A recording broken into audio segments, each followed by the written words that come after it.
So I've just been sent this question to answer. We're given the ratio y add x to y minus x is equivalent to k to 1. And we're asked to show that y is equal to x times k plus 1 all over k minus 1.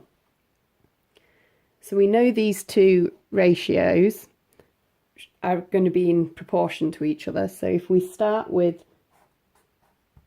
k to 1, we want to try and get this to look like this ratio.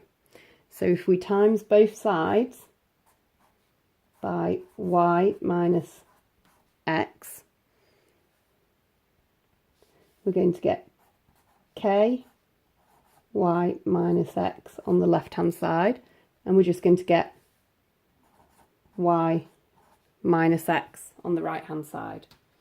We can then compare this new ratio to the ratio we were given at the start, which was y add x to y minus x.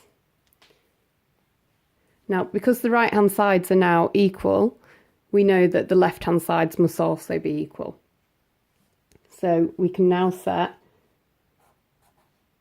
k times y minus x to be equal to y plus x. We now need to multiply out the brackets. So we get k times y and we get k times minus x.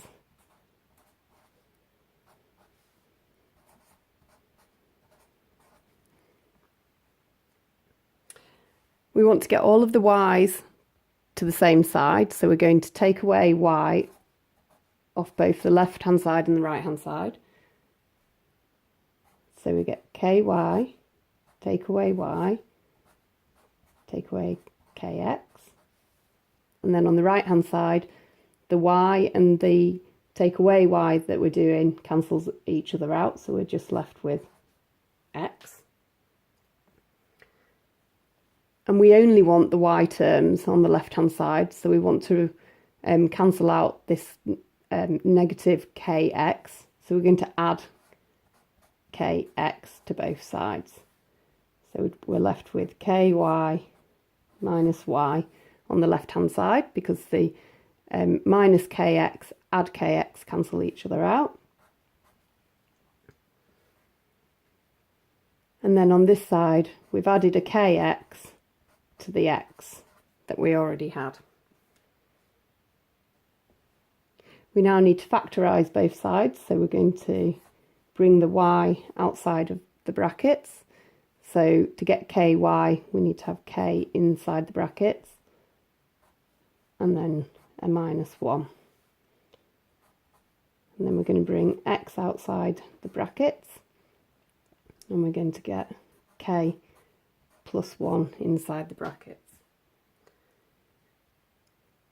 And now we just want y to be the subject, so we want to divide by k minus 1 on both sides.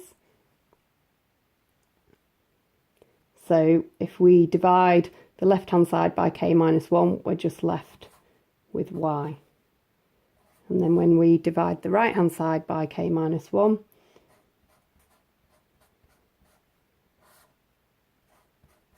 we have the answer that we were looking for.